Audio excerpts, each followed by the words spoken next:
And as far as when we last left our coterie, our gathered associates, our troop of Gary, the rusted hearts and souls of the beating dead thing that is the kindred and the city of Gary itself, John Lasky and everyone had retired to his coffee shop that stays open far later than it should and deals with all stripe of people. It is in the basically strip mall, the large building on the other side of town, and it is a hidden repository for aid and assistance to those who are down and out. In the doing of arriving, John immediately moved to one of the more troubled souls who frequent the establishment and began to interact with him, trying to maneuver him to a place that was far less open and publicly accessible. In the doing, Marcus stepped outside to call Mason's sire and effectively, have a crisis of faith between snitching and telling, and just settled on doing everything that he could to make sure that he relayed as much information as he possibly could, with no contact, of course. Nikki, Gigi, and Leonetti were inside watching Lasky deal with what appears to be another member of his blood. And there, of course, were phone calls being made and other things happening, but at its core, that was where we left our coterie. Okay.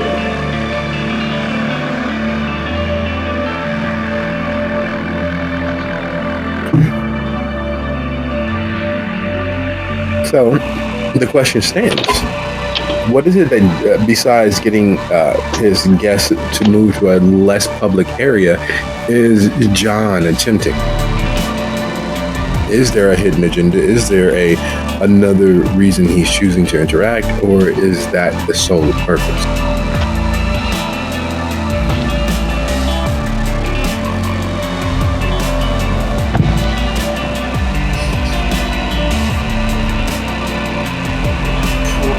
His sole purpose is to see what he knows, too. Information is always information. Whether it's from some sociopath or not. Okay. And in the conversation with Miriam, what is Marcus's primary goal? Marcus right now, having prepared what he could, is losing his tiny little nerd mind, waiting for Sharp to say the hunted on. But because, Marcus is Marcus, he's like, well, we have the radio frequencies we need. We know they're using the old World War II frequencies. I could rig up a couple of directional antennas and you could try to guess which one we find is them, because those frequencies are basically only used for sideband radios and remote controls now, because they don't have the range needed that most people want. So that's what he's doing. He's tinkering and waiting for a phone call.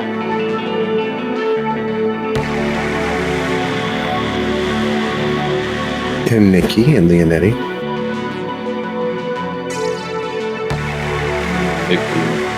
Nikki's looking at her nail, thinking about the next course of action.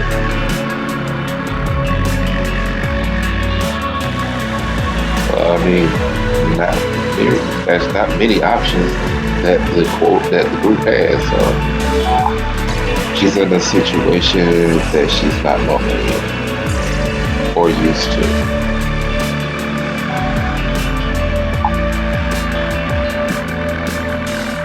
Did you hear me? So I was waiting on Leonetti. Oh. No, I'm just making sure you can hear me because I've been having problems with my audio apparently.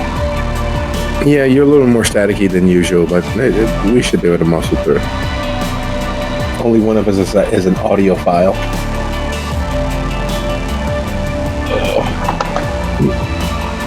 Sorry, I didn't switch to the good mic. I'm just tired right now. I like it. It is late Friday evening. And Leonetti, while those plans are happening with everyone else, do you have a course of action in mind?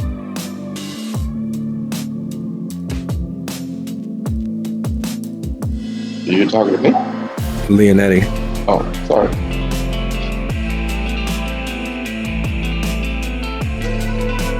Okay. Well, as they say, as they've sung often enough that it's a trope all of its own, the show must go on. And to foment and foster the show, in fact, going on, I'd like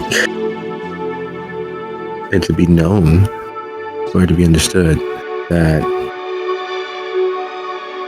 getting a chance to play with you guys really does mean, in fact, quite a lot to me. I am all but addicted to the opportunities of exploring these wild, fantastical vistas of the night that we share.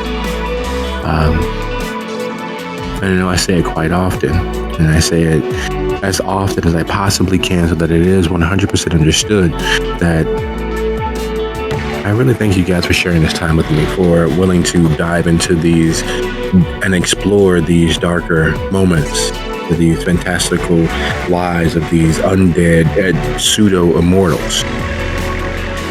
And if there are no further questions, hypotheses, or corners that need to be rounded off, I'd like to officially say that this is, in fact, Steel Hearts, Rusted Souls, Season 3, Season Finale. Other men have said. Aware as to where we are with the coterie, with them still existing and inhabiting John Lasky's coffee shop, with all of the space beneath and above, and all of places to hide from the sun's touch, we will move forward in time, it being the thief of always and forever. It is in fact the next night. Due to us dilating time, as it were, would everyone be so kind as to go ahead and roll your rouse and blush roll for the evening? Because while not having the opportunity of crashing in their usual surroundings, while not having the opportunity to crawl beneath the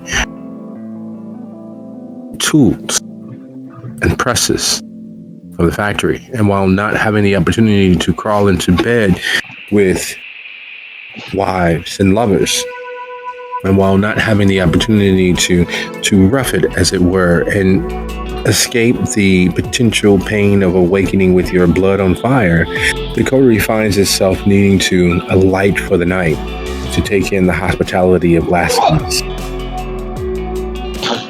And in the doing, the night bled into the day, and like every kindred, they escaped death by simply existing. One moment active and fiddling and tinkering and pacing and worrying and checking their nails and reaching out to contacts, and the next, no time for them has passed, but the world has moved on. It is roughly 12 hours later, and the sun has fallen below the horizon line. And in that time, a world of activity, both literally and figuratively, has taken place. In that time, things have befallen them. Moments have passed them by. The beast has decided for quite a few of them to have reared its head, declared that now is my time to shine. Now, all of your petty attempts to be something less than the beast and predator you are, well, enough of the kitty time.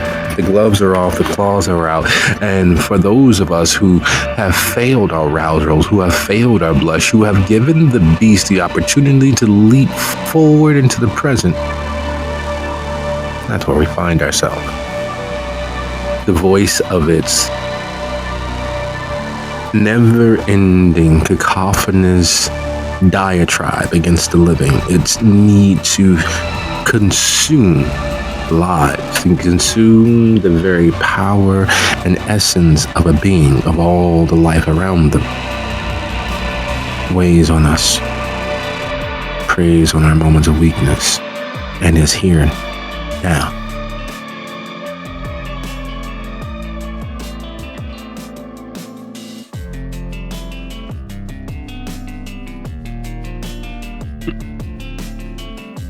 Marcus had absconded up to one of the second floor storage rooms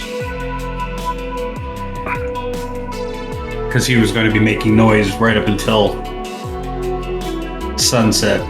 And so he wakes up in a pile of wires and sundries. A little disturbed, but knowing that this is a coffee house, he forces himself to blush, which the beast enjoyed and make him pay for later. He grumbles, looks at what he managed to put together before the end of the night, and decides he will put the finishing touches on after he talks to people. So he's going to head out of the storage room and towards the stairs.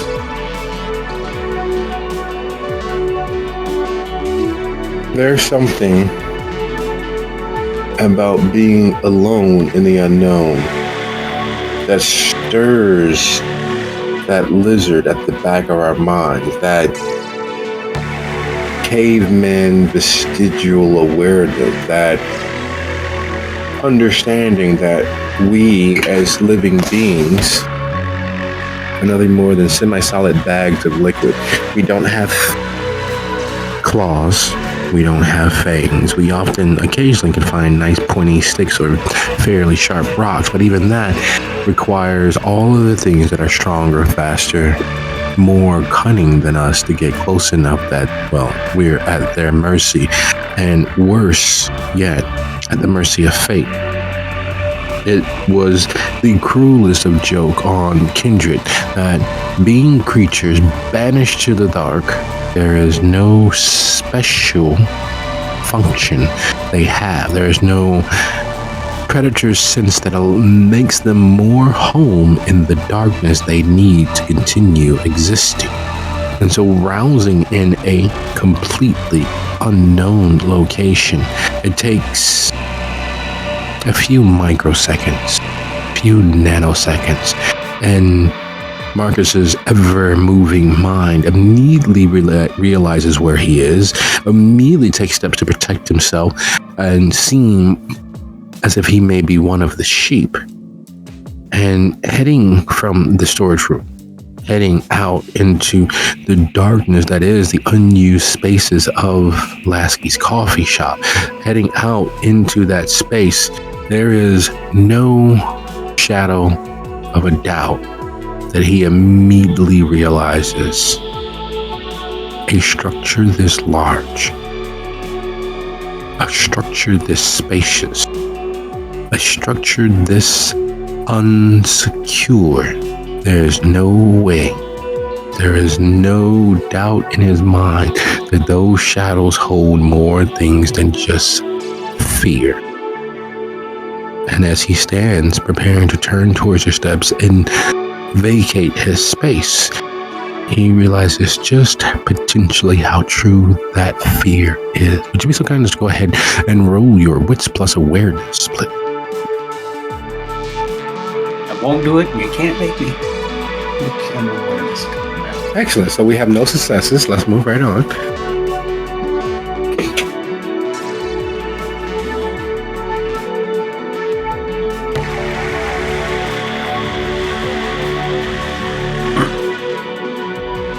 pausing just a second, his mind moving 100,000 miles a minute, his thoughts circling several ideas, and none of them all that great because the darkness shouldn't be moving.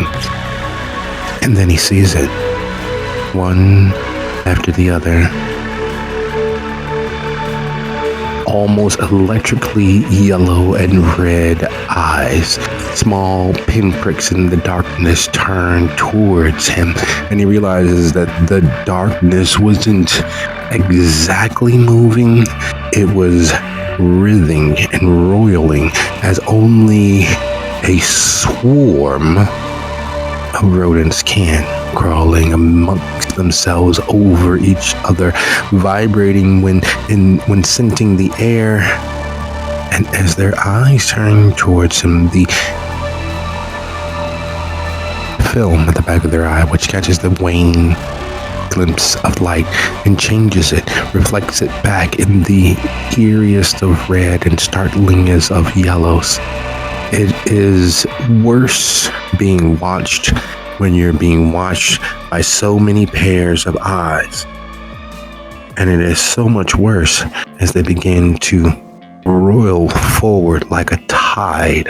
It is as if you are standing on the beach and watching as the tsunami wave grows right before your eyes, magically moving from 2 feet, 6 feet, to 8 feet, to 3 stories, to 5 stories. And you know there's only so much more it can go before it falls over you and washes everything.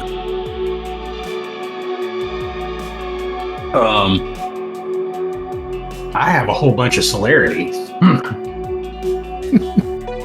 and I will use it to run the fuck away. Now this is at the top of the stairwell, right? Yes, you just stepped out of the supply closet that you took and owned as your own to tinker and putter away the night into. You stepped out and you turned towards the steps. You paused, you looked over your shoulder, and you see this. What is it that you would like to do?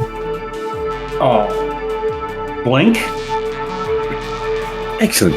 Would you be so kind as to go ahead and roll your dexterity plus athletics plus celerity? And for your record, so that you are aware, so that you can keep track of this tempting of fate, if you roll less than 5 successes, we will have a different story to tell. Have you seen Gnaw, Food of the Gods? Buddy. So I have no athletics. Ooh. But I have a ton of celerity. Nice. And I have the actual skill blink. I'm just saying. No, I am keeping that in mind. You are moving faster than most living things should be able to ever think about following. Really helped if I learned how to type.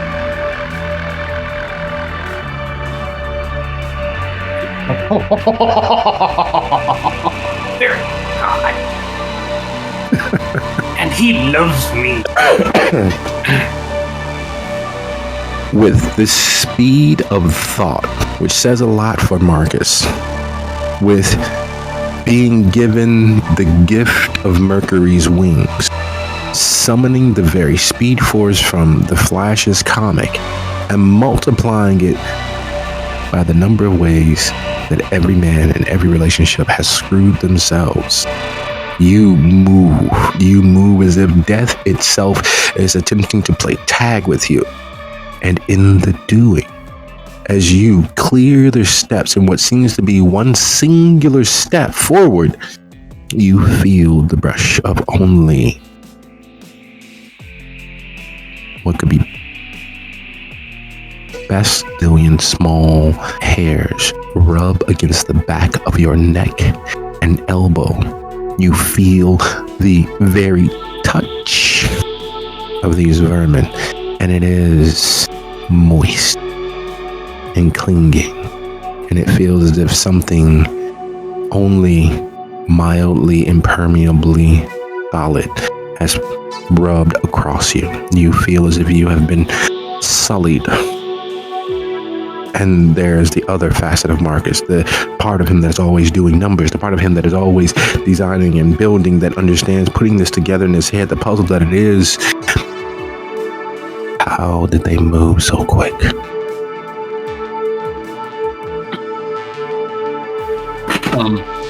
He arrives at the bottom of the stairs with all the aplomb and grace afforded him in, running away in terror. And once he recatches his balance, he looks around desperately for any other face he knows. And as he's looking around, the sun sets, and being in a different place has his own burden. The lack of security, the lack of safety, the lack of just the simple comforts of being surrounded by your own things is absolutely horrible. Nikki.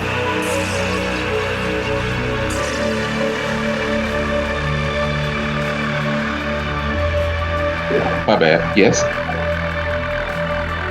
Would you be so kind as to give a willpower roll for me, please, versus your bane, meaning that you need 2 successes, because this is the second night where you have not been surrounded by your things, where your things are being held hostage by those filthy, disgusting, degenerate humans, where the laws themselves are keeping you from what is yours. That would be my humanity with my willpower, right? Oh no, just your willpower. You need 2 successes. Your unspent willpower, by the way. Oh, thank goodness.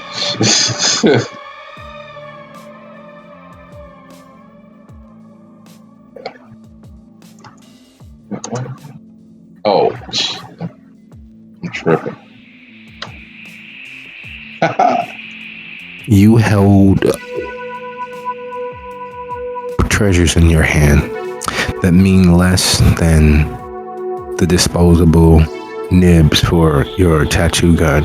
You have marveled at works of art that were created by the great masters of the pointillism phase of the world. You have beheld Michelangelo's David, and it means less than the cheap Backstreet Boys posters that went up as part of the kitschy waiting area. Your place matters because it is your place. It is your things. It is your art. Not just the people that come in and need that space. They need that pain. And even with that impetus, even with the weight of it causing everything to seem far more dreary than it is, even with knowing how much of you is intrinsically being held against your own will, you manage to not succumb to the darkness that threatens. You manage to shrug off the sharpest of the beast's claws as it digs in and wraps around your unbeating heart. But just barely. Rising in an unknown situation again has all sorts of mental ramifications that you will deal with later. But for now, you are able to rise, unburdened more than usual, with your beast demanding to be fed. Where did you find yourself resting, or to be perfectly honest, dying for the day at Lasky's? Any place she could, really. Like a booth or something.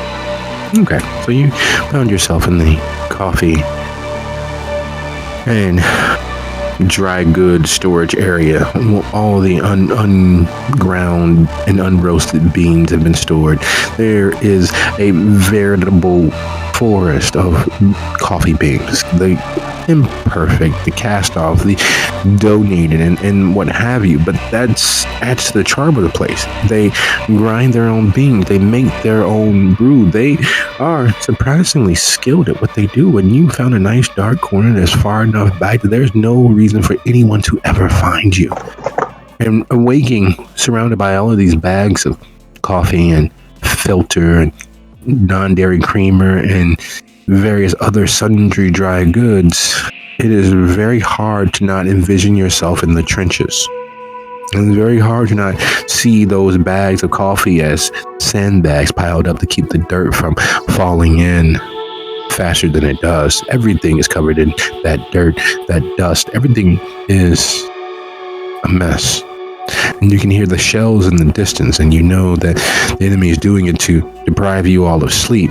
You can hear the footfalls and the screams in the night that no one talks about, because even though you are fighting for your nationalistic pride, even though you all are doing what God would have you do in purging the world of all of that deceitful, duplicitous evil, war is hell. Every facet of it. But the facet that you hated most was being trapped underground in those trenches for those months while the world rumbled and rocketed around you, where the sounds of nightmare were your lullabies, where the world was one of everlasting pain. You can feel it in the sound and the distance of the tank treads, combined with the constant shelling. It's a place that you don't like to go back to. It's a place you don't like to envision. But looking at all of the coffee bags around you, you know that they're coffee because even dead, the scent of coffee is the best part of waking up.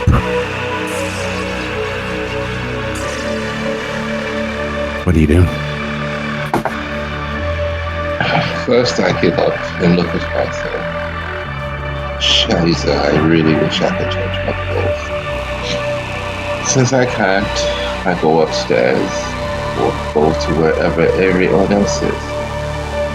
As you step out of the storage room, underground in the darkness, feeling the weight of all of your years at war, it's a dream, it's a nightmare that you try to never revisit. But certain things can dredge up all of those memories. How prim and proper you looked, regaled in the height of fashion, your uniform making you a dread visage as you shake off the image of yourself and the image of who you were versus who you are. You push that out of mind and you step out of the storeroom and you look toward the darkness there. The oozing, creeping darkness that seems to be drawing closer by the second.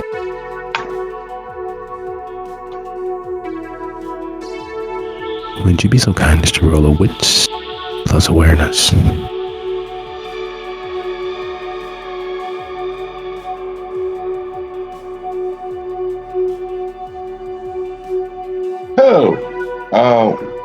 Let's see. Would it help if I have eyes of the beast? Oh, yes. Yes, it would. Go ahead, add that to your die pool. Oh, my protein level? My protein level? Yes. Yes. Okay. And I need to feed too. What? Can't be there. Oh, Jesus.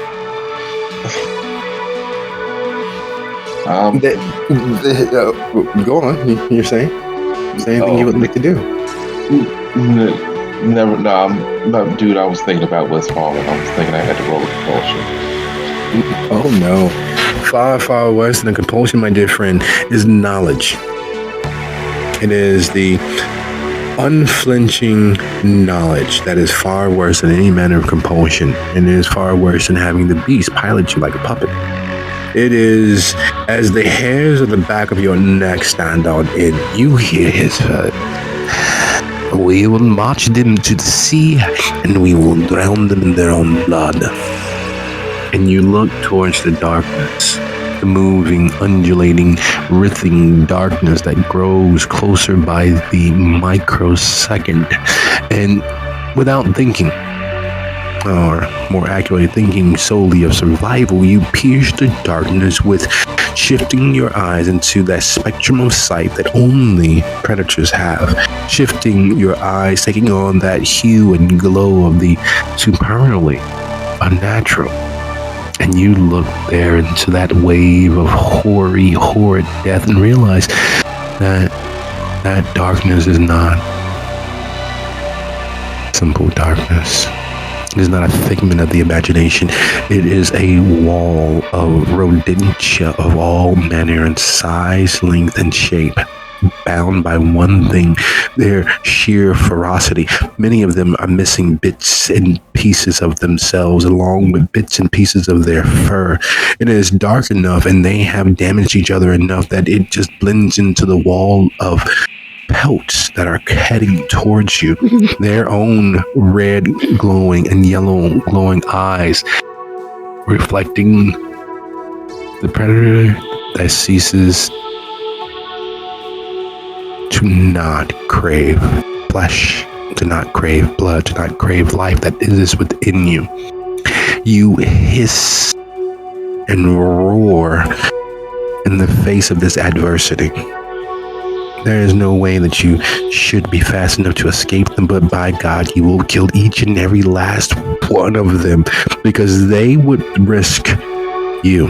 They would risk unmanning you before whatever manner of mortal may be above in Lasky's coffee shop. They would risk laying you low. And there's a part of you that knows that they are being pushed forward. They are being urged forward. They are being driven forward by some monster like yourself. And your beast responds in kind. Would you be so kind as to go ahead and roll 1/3 of your humanity plus your unspent willpower? Your DC is 3.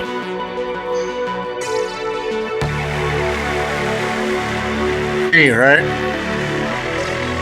Nikki. Nikki, Huh? I'm dumb. Okay. Just my hunger included. Yes, sir. Oh yeah, because you said freaking 3, right, for the Yeah. DC. Okay. Yeah. For sure. Yeah.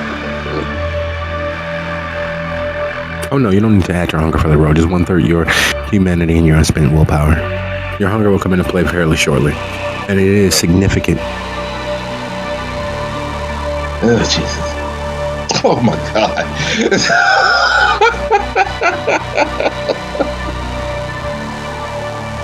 Before you know it, you've already snatched up 3 of the half-dead, undead things that are these rodentia, and you bitten through them and start wading into the wall of fur that is seeking to drown you. Your beast urging you to do the one thing that most common sense would urge you to not, and that is to fight, to give everything you have to ending every one of them. They will not drive you forward. They will not make you fly in fear. They will not consume us. We will drink them dry. And you hear his voice. Yes, that is it. Destroy these vermin. With the 2 messy criticals back to back, you have managed to keep from losing yourself completely, but in the process, you have aligned with your beast. You have joined forces because in the beast there is strength, and perhaps strength enough to survive, well, this tsunami of death that are all of these rodentia.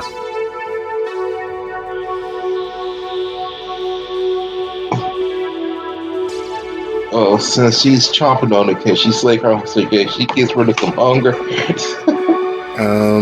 Having drunken and tore through 7, fighting and drinking them as quickly as you can, yeah, sure. We can lower your hunger by 1. Because they are rodentia, they are rats, and wild field mice, and, well, various other things. You're not entirely sure which species of rodentia they might be. And while you're doing that, while the war is being waged, sleeping any place but next to your wife, Mr. Lasky, is problematic. Dying for the day, not surrounded by the comfort and joys of the person that matters most to you in the entirety of this world and the next, is problematic for you. it is even more problematic for your beast because unlike usual, where it urges you to do all sorts of dirty things to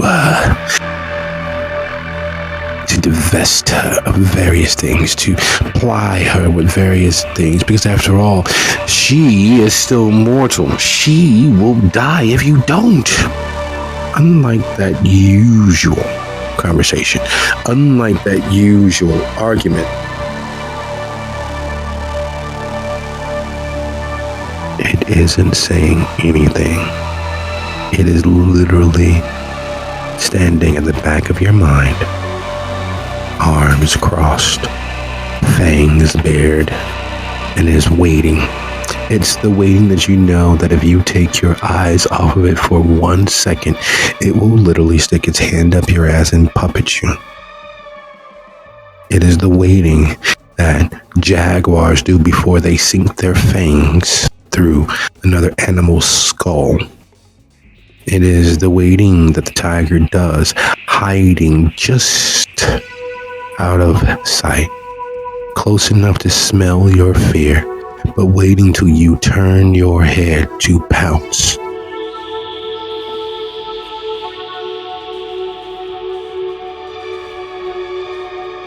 And with your guests having made themselves to home and found various places to die for the day, to have their switch thrown, what does Mr. Lasky do? A cup of coffee. So he gets up and leaves the office, heading to the main floor to pour himself a cup of coffee.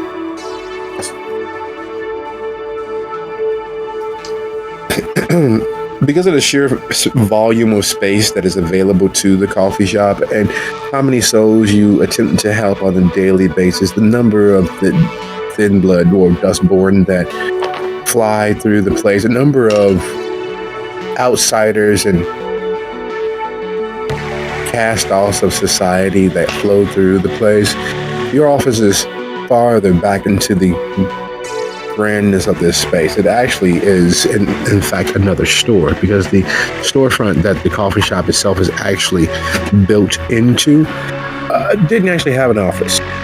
Through the building on the backside, past the wall of darkness that are the lack of electricity that you can't afford to pay for, is the office. You open the door, which is nice and secluded and hidden from the light of day and the light of night. You, as per usual, stretch and begin to saunter and trundle your way towards the shop itself to fix that cup of coffee, to pour that deliciously scented ambrosia of the god. And then, would you be so kind as to roll? Do you have premonition? Yes. Excellent. I used it 2 sessions ago. That was then, this is now. Why are you living in the past? Because it's less scary than the future. Would you be so kind as to roll your resolve plus aspects for me, please? See, Someof.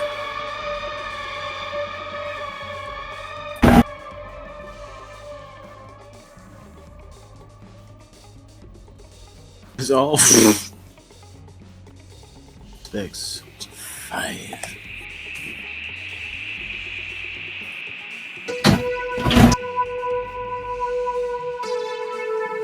Difficulty? Roll as high as you can. Oh. You may, if you'd like, utilize a willpower.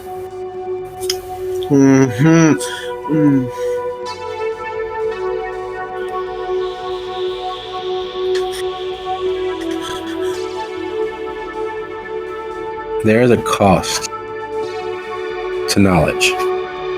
And there's one scene you cannot unsee it. There's a overwhelming sense of dread that comes from knowing what tomorrow might bring. There is a futility to existence when one knows the moment of one's ending. And that cost has come due for Mr. Lasky. As he opens the door, stepping out into the darkness, he feels himself sliding along past the esophagus of some rodent. He feels the slime of the blood washing him down as if he's some bitter pill, landing in the stomach of this massive rat that looks as if it is a cross between Mickey Mouse and the Great Mouse Detective.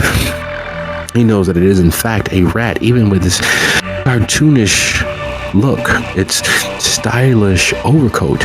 He knows that he is sliding down into the gullet of a rat. Not just any rat, but the world's richest, smartest rat. And as he plops down in all of this stomach acid, and you can feel the gag reflex, the urge to vomit him back out into the world. He laughs because he realizes and understands that rats don't have a gag factor. They can't vomit, they can't regurgitate, so he is there, just like every other poison that they ingest. And they're bubbling and surfing and lounging and recuperating as if it is a sauna. It's Alistair sitting there, luxuriating in all of this rat stomach acid. And that doesn't really strike Lasky as odd until he sees on Alistair's arm the tattoo, a sword. Not any sword either. He knows the hand that wields that sword. He knows that hand is Cain's hand himself. That gauntlet wrapped around the end, reaching up through Alistair's shoulder, into his neck and out the back of his head. The arm extending far enough back into the distance that it just disappears inside the rat himself. Lasky knows this is a vision of things, and it doesn't take him long to realize several things all at once. Alistair is planning an attack and will swallow everything that John matters or cares for whole with rats. He will besiege everything and everyone. Lasky must move quickly, but the vision won't let him go, because there's more to be seen.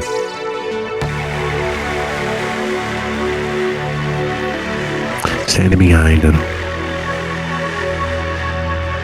is an army of shadows. Here inside the rat, enmeshed with the web that connects with the hand holding the sword, sticking his being through Alistair and puppeting him. There's a group of shadows. You can tell that they make more than he does, or have more than he does, based on how well dressed the shadows are. He knows that there is a crown and a wolf, a broken mirror, and some playwright's mask, the god Janus himself, that are involved. He knows that the tower, gleaming and shining brightly over everything, has cast a long shadow over this particular rat. Its shadow even darkening the inside of the rat. And as he tries to cipher through the details and pick out things that he can interact with, something that he can do to draw this to a close so that he can get to his cup of coffee, everything begins to rust right in front of his eyes. Starting with the tattoo on Alistair's shoulder. Everything begins to oxidize and turn the dingy, dirty, rust orange that pervades most of the forgotten places in Gary. And as the rust infects the rat and the rat dies, its skin, its gullet, its fur melting around Lasky, oozing over him and leaving him marked and stained with both rust and blood. He takes an unneeded and unnecessary breath that wall of darkness between him and the coffee shop just moved. And he knows what that means.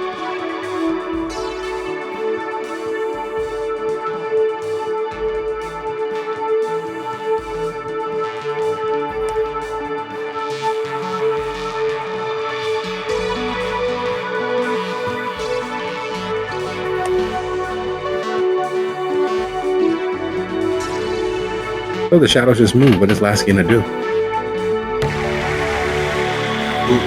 Out of the vision? Like an actual shadow just fucking moves?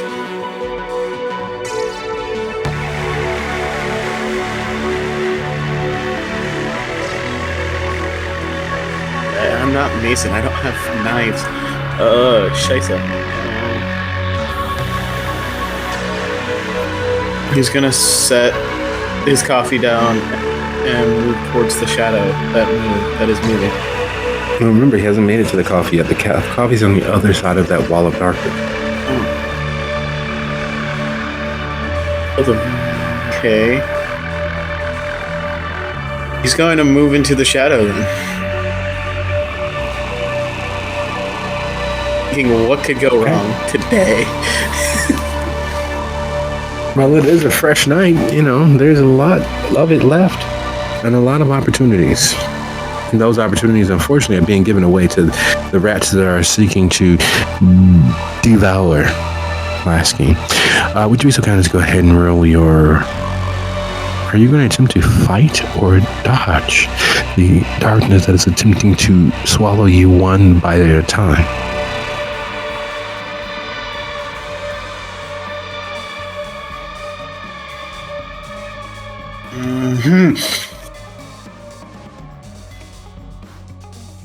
Fight or dodge? He's gonna attempt to dodge. Excellent. So as you walk into the darkness, something at the back of your mind tells you to move, and as you begin to attempt to do so, would you be so kind as go ahead and roll your dexterity and athletics for me, please?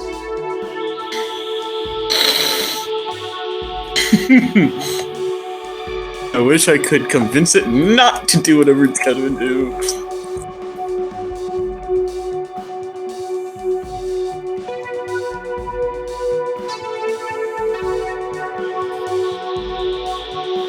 Would you be so kind as to knock down, notate on your sheet there in front of you or in your notes that as Lasky moves into the darkness that is moving with him, and he begins to feel the razor sharp rodent teeth, the rats biting into him. He's never before imagined what it might be like to be kibbled until this moment, as he finds divots and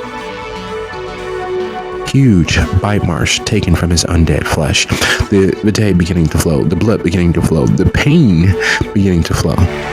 Would you mark down those 2 wound levels as the rats begin to swallow and consume him one bite at a time? So I just write in feels very sharp pain. Oh yes, he feels very sharp pain, his flesh being torn away as if it is actually almost plastic. He watches as several rats manage to make it inside his pants leg and begin gnawing at and through the very colorful socks that his wife got him 2 Christmases ago, and leave with bits of his undead flesh hanging and dripping from their mouths.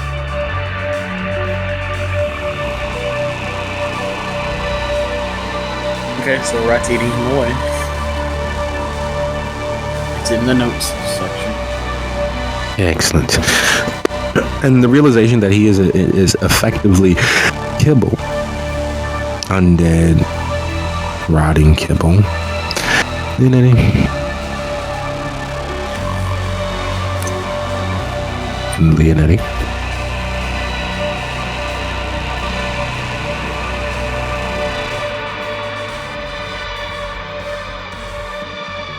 And we are deafened by the silence. Obviously, we are experiencing some technical difficulties.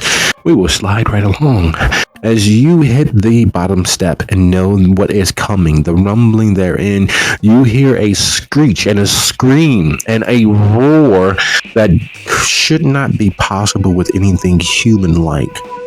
but yet it is there, one floor beneath you, causing the floor to vibrate in its sheer sonic attack. The denizens of this floor, the coffee goers, the coffee lovers, those who simply need a place to warm themselves against the cold Midwestern winter. They look around and then head back to their papers, to their burner phones, to their stolen cell phones, to their screens of all manner of shapes, size, and form. Some of them are on. Most of them are in fact on. Others are just staring at the screen trying to figure things out. And there's one or two who actually are Luddite enough to actually have newspapers that they are reading. The 4 baristas behind the bar look at you, look, and shrug and get back to making more coffee. Yeah, hey, we almost out of cold brew. Did you get the other prep from the cooler? No, I'm not walking all the way back there. You walk back there. I took out the garbage. So, hearing these things and knowing these things, Marcus, what are you deciding to do?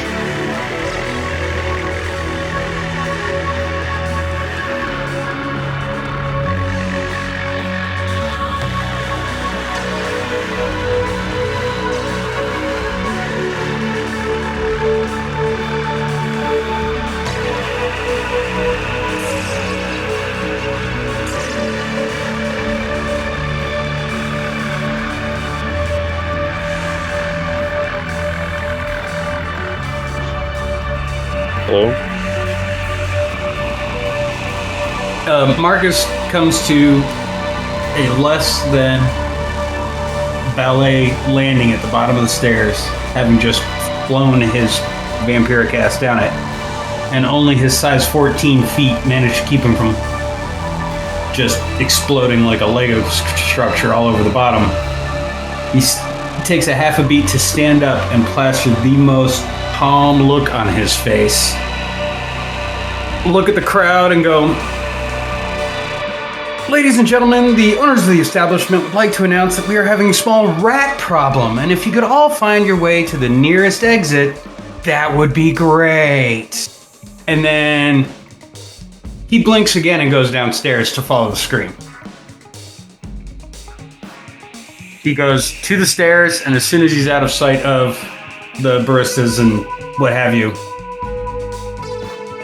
he's gonna blink after making that loud and serious announcement to all the millennials, having done for King and Country. Okay, well, let's give that a opportunity for success, shall we? Would you be so kind to just go ahead and roll your charisma and either performance or persuasion? Yeah.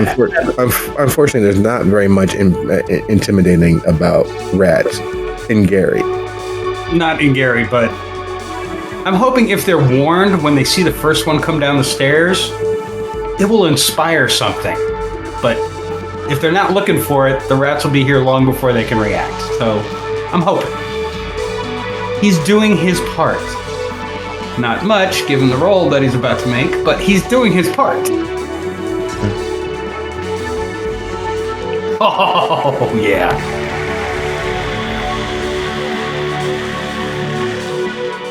What he meant to say was, "Ladies and gentlemen, please get out." What he ends up doing... There is something about the idea of being eaten alive. There's something about not being killed and cooked and eaten cannibalistically. There's something about being alive and watching your adversary chew you that is beyond anything your beast is willing to put up with. You, despite all of your steps to weaken your beast, to hold back that you are in fact a monster, are still a fucking predator. You will not be consumed by vermin. And as you open your mouth to speak, to do a good thing, to do a good turn, As the old saying goes, no good deed goes unpunished. Your beast chooses that moment to respond to the apathy of these despicable wastes, for you at least, because you won't even divest them of that much needed blood. You won't take that which would make you stronger. You spite your beast just enough to have it be a kicked dog. And as you open your mouth, it leaps forward. It drives you forward. The roar of sheer supernatural hate spills past your lips. You've never seen people reach for crosses faster.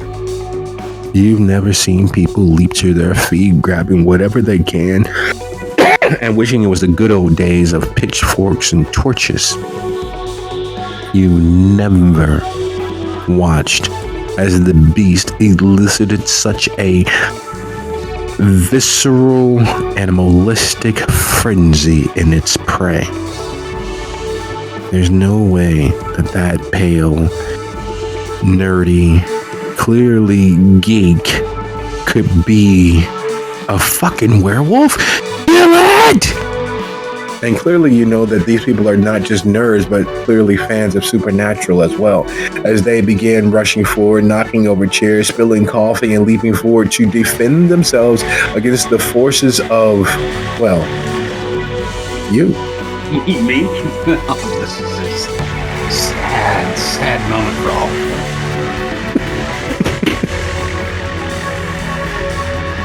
You've convinced them that the best course of action, ask not what your country can do for you, but how many monsters you can kill for your country.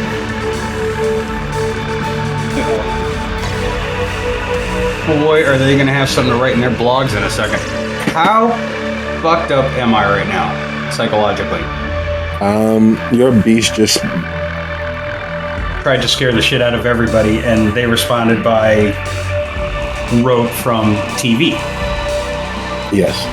So am I fully frenzy, or am I just really pissed off at these idiots? You are really pissed off at these idiots because you know that wall of death that is those God knows how many rats, mice, and other vermin are soon to be upon everything on this floor. I'm assuming the noise of said rats and shit has not come down the stairs. It's just me warning them. So yes, here they just see a big skinny guy and a weird "I'm an engineer, assume I'm right" t-shirt. Yell at them. Yell at them with fangs out. Oh yeah, fangs. Yell at them looking very much like the Wish version of Brad Pitt. Play acting as Louis from the Interview with a Vampire. Is there a laptop nearby? For someone with celerity, everything's nearby. It's true. I just don't want to get too far from the stairs down. I have things to fucking do. I'm going to rapidly grab the nearest laptop. I'm going to blood surge my strength and snap it. Not where the screen meets the keyboard, like the easy way. I'm going to hold it sideways and snap it across the keyboard and screen simultaneously. Excellent. Go ahead and go ahead and make that rouse, and then give me a. Unfortunately for you, it will be in fact just a strength roll. You just need to give me 2 successes.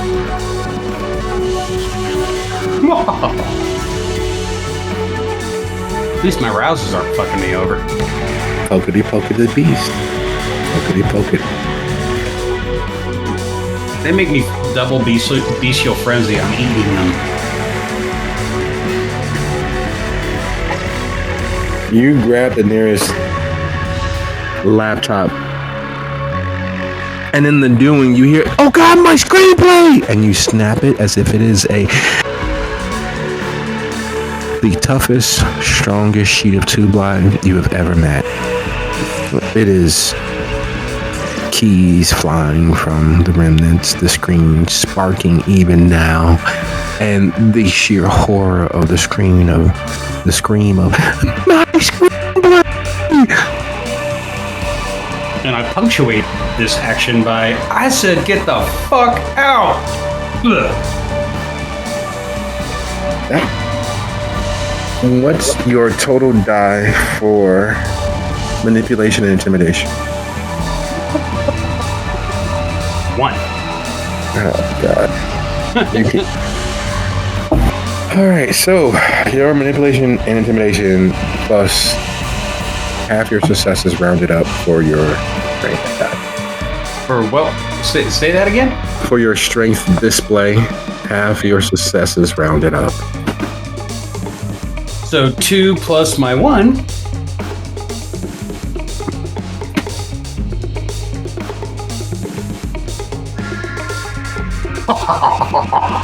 3 successes. You have somehow found the strength and the determination, and even with you at loggerhead with your beast, even with you and your beast not being of any semblance of an accord, channel that into this moment, and people start backing away, and their eyes grow larger and brighter, and some of them full out turn and run. Others keep trying to back away as quickly as they can, falling over themselves, picking themselves back up. You have immediately, instantaneously become, and then you hear it. Squeak, squeak, squeak, squeak, squeak, squeak.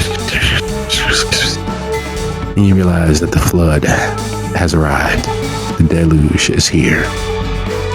And while you are as effective as you have ever been in motivating people, a wall of fur that is moving only adds to that dread and fear for one's existence.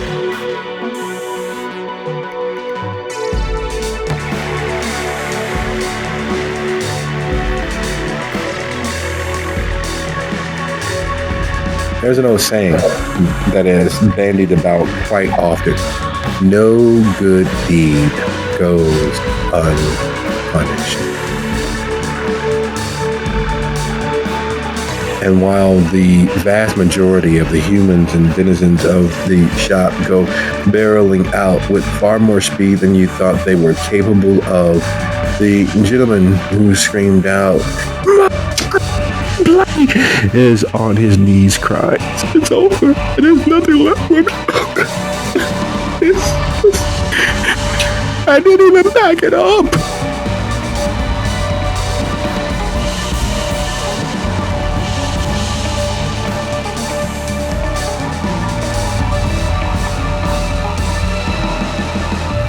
While down below, Nikki,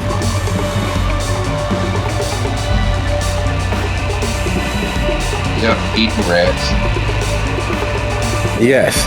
And as you have a bit of clearance around yourself, just long enough, just large enough to see this monstrous hell of teeth and enmity and outright hate, which should be impossible because animals don't have it in them to hate for long. Even tigers, which are some of the pettiest of animals, which will hunt people down for years, don't actively hate.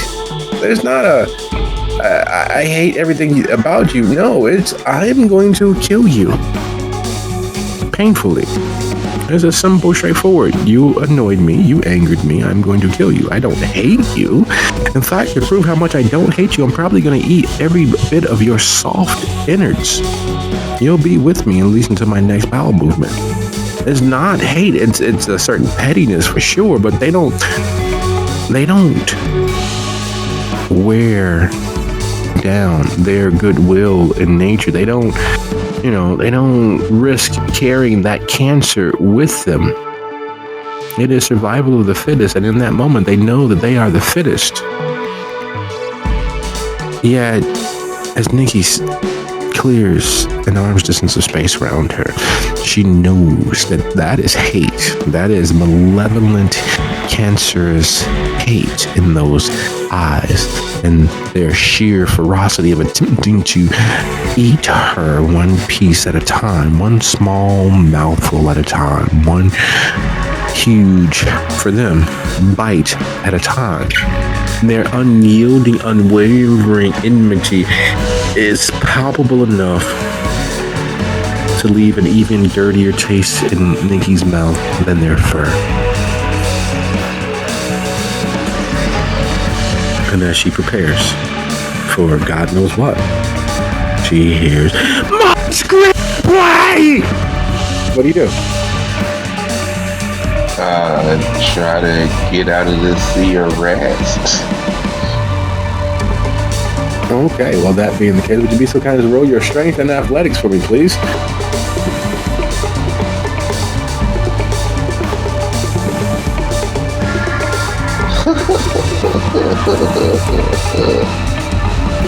Oh God. She might be going around.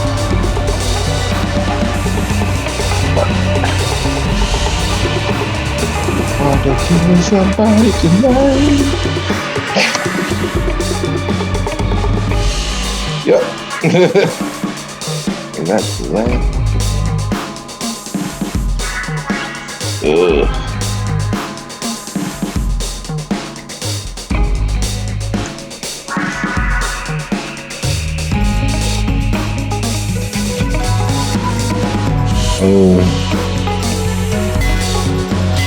Swimming along with the sheer volume of rats and attempting to make their way towards the door. There's nothing worse than missing a shot, except for having it roll around the rim, dance right on the edge, drop in, and send itself flying away from those lovely 2 or 3 points. Missing by a fluke of fate. Missing so close that you've already tasted the wind. And coming up just short. As Nikki fights and swims and pushes and dodges and tears rats off of her before they can get a decent bite and throws them flying across the floor and struggles, strangely enough, with the flow of these rats. She finds herself just short. She can see the stairs. She even manages to put her hand on the railing before they swim over her, burying her in a darkness of fur and teeth and malice. She's so kind as to mark down 1 health level loss as they tear and rip pieces and shreds of Nikki's dead skin away. They, unlike most animals with being this close to the supernatural, seem to very much enjoy the taste, as if this is not their first time with kindred flesh or kindred vitae.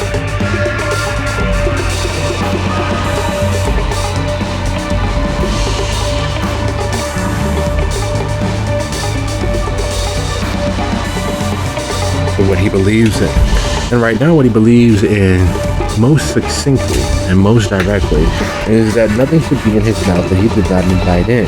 What he believes most importantly and impressively right now is that this little fur monster deserves to be treated like French nobility.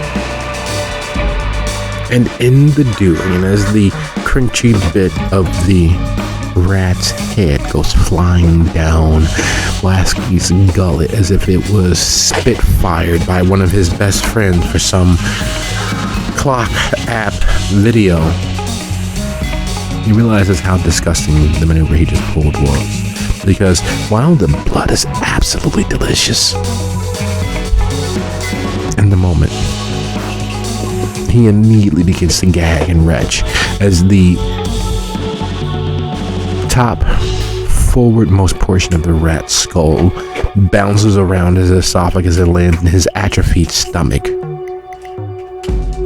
He clamped down with such force that he sent it flying and spurting forward like a marble into his being. And trying not to think of how morally and ethically unhygienic that was, the fat, dead rat's body drops from his lips. So busy was he in defending himself to make sure that his orifices remained unviolated, he didn't notice that several of the little vermin were making off with his pinky. Please take one. No. What? Aggravated or... Everything suspicion was specifically aggravated. Glitched a little, sorry. No, I'm saying everything is superficially less noted as aggravated, or you've exceeded your health tracker. I have definitely not exceeded my health tracker. He's one tough son of a bitch. But he can't fight for shit. It's okay being able to take a punch. Oh, Jesus. And speaking of the long-haired savior, Leonetti, are you back with us? I've been here. I just didn't know when when I was gonna be. Just waiting for my time. So Sleeping in a place that is not your own inspires a existential dread. There's a fire in the center of you that grows every time you sleep in the same place twice. Even sleeping in the same place once is enough to have the fear of God coursing through your every solitary action. So sleeping in a new place, being in the unknown, is as close to safety and security as you have ever had. As the sun was rising, where would Leonetti seek to lay his head? as the sun was rising, he would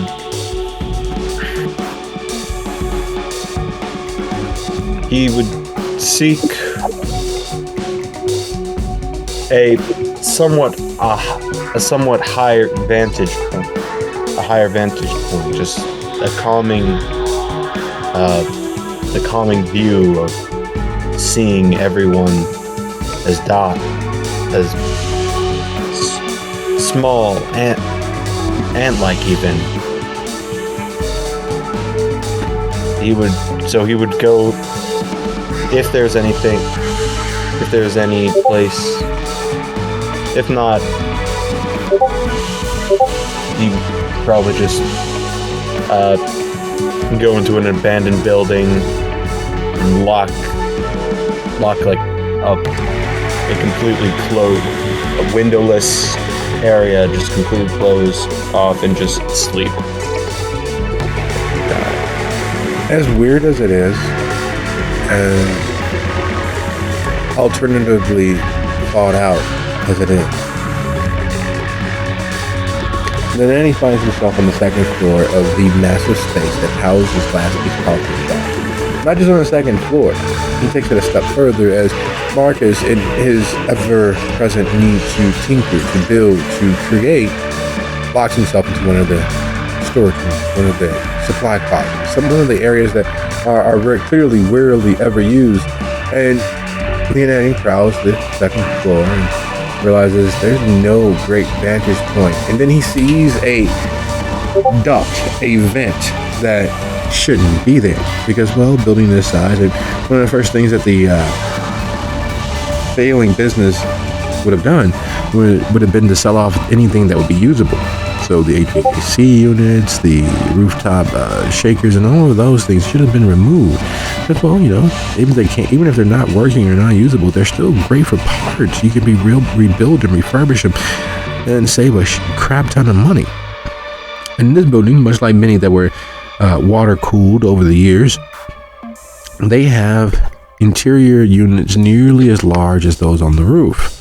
And so Leonetti decides to investigate and finds himself crawling around inside of a water-cooled HVAC unit, or at least the condenser unit for it. And he settles in and realizes that there's no way that the sun would get him inside here, plus it gets him as close to an aerial view as possible.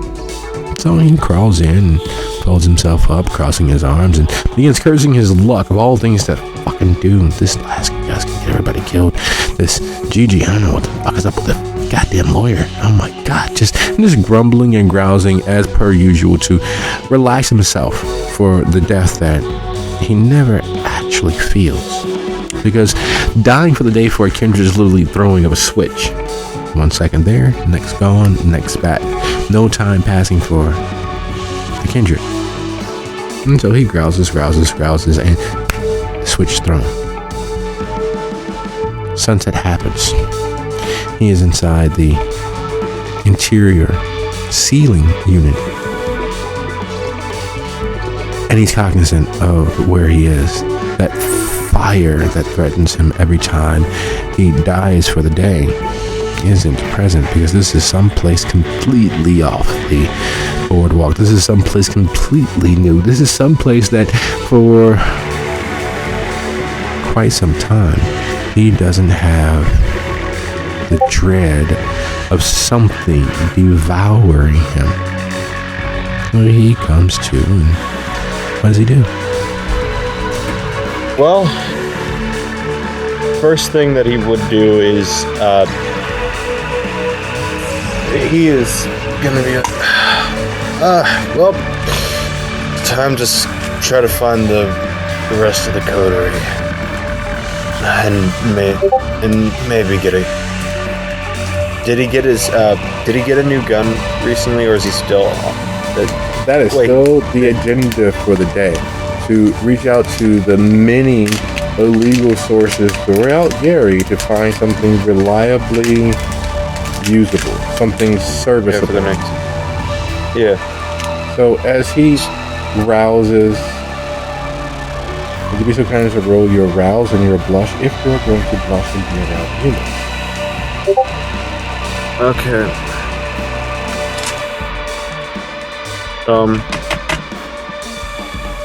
Exclamation V. Wait, what happens if I have the mask advantage?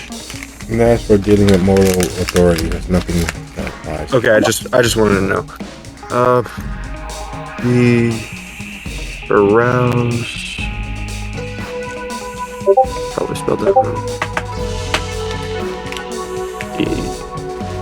Failed that.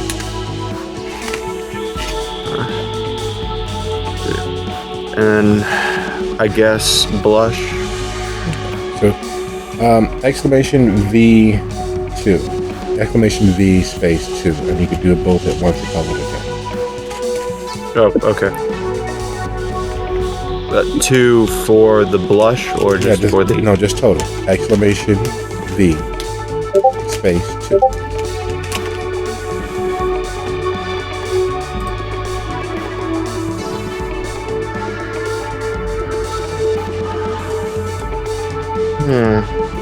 And in the doing, his beast screams into existence. What hunger does that place him at? With his hunger being increased by 2. 3. His beast goes from quiet and susurrus and whispering like Sly from the Thundercats to roaring and demanding. It is his drill instructor from basic. It is him being smoked simply because he accidentally stared too long. It is him being forced to lead reveille. It is him being forced to lead cadence. It is him being smoked because his footlocker was left open. It is him being smoked all over again, and that was unequivocally the worst part of his military career. He was a handsome guy. He was a handsome kid. So, well, that made him a target. Because it was believed that he was too tall, too soft, too quiet, too sneaky. Everything that could be done to break him because of him being himself was done. He survived it out of sheer spite, not because he was a joiner, not because he was a good listener, not because he was a follower, but because he refused to quit. He refused to give in to that voice at the back of his mind, demanding him to go ahead, quit, just give in. Just end the pain now. You can stop all of this by simply quitting. And he refused. He muscled through and became a decent soldier. Not a great one, but a decent soldier. He knew when and how to follow orders. He knew when and how to piss and moan. He knew when and how to vent, which he learned to never do. He learned patience and sticking to it, that drive to do. But it was still the worst moment of his military career. It was still the worst moment of his time in the armed forces. It was still the hell that he dreaded. Even now, all of these years later, looking back on it, that literally was hell, and everything after has only been purgatory. Until he's back there with his beast yelling in his ear, with his beast demanding satiation, with his beast reminding him how long it has been since he has done what he has put on this earth to do.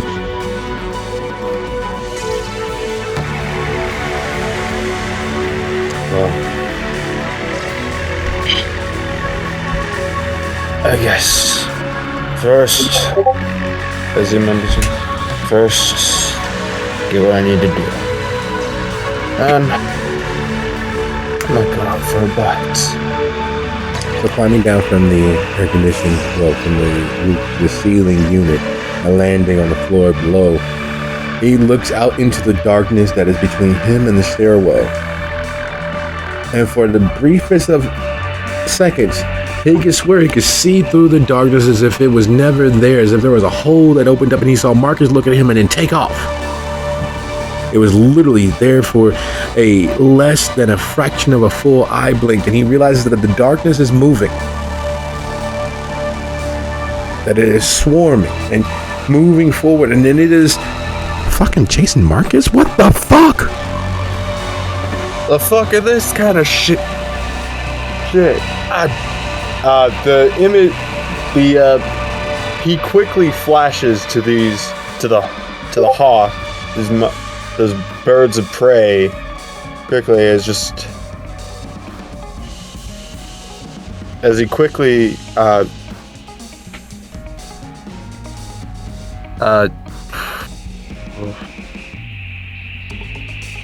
pulls out some of the firearms that he took from Marcus's hideout. A few pistols, nothing that he's...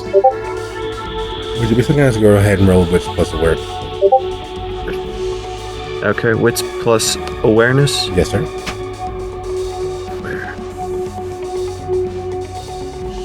Actually, nice. That would be...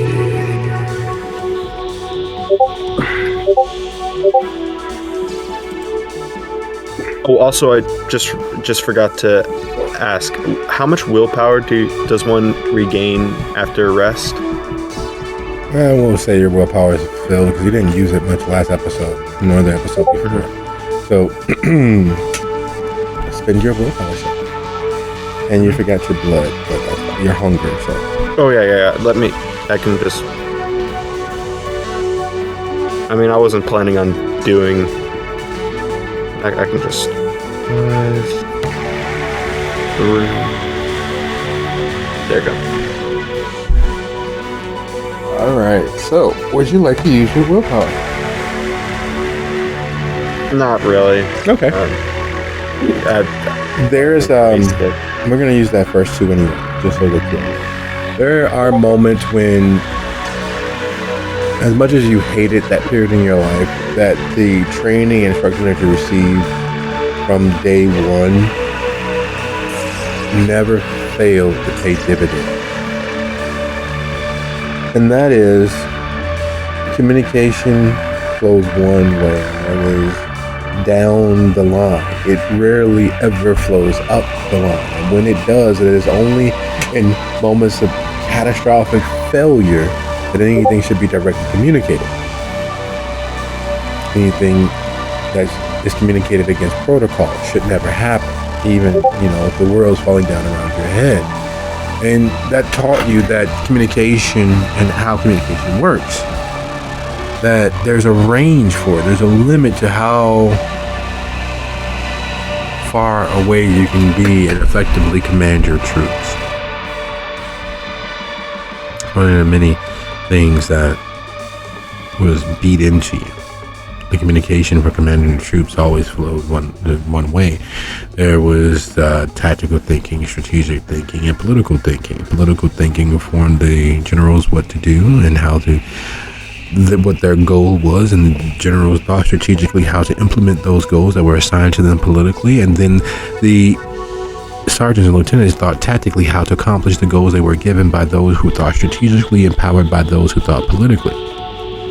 Communication flowed downhill, and there was a range, a limit to it. So as that wall of darkness pursues the after image, brief flickering dancing light that was Marcus, how close would one have to be to control darkness? All of those squeaks in the darkness, that wall and cloud of darkness that moved forward and chased the ghost of Marcus, for lack of a better word.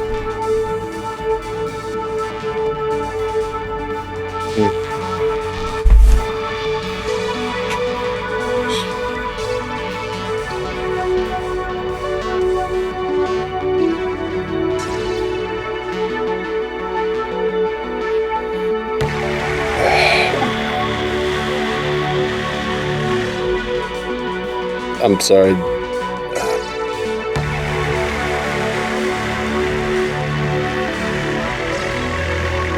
I'm sorry, I'm a little confused about what would have to be done to control darkness? Yeah, how close would you have to be?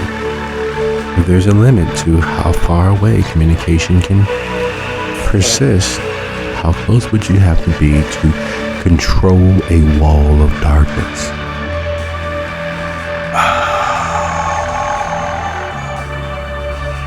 I would probably say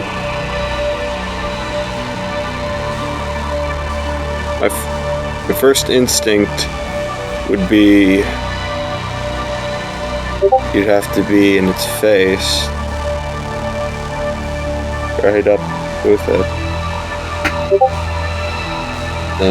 Yes, I'm thinking of whatever is happening with Marcus has to be being done fairly close. What do you do? Well,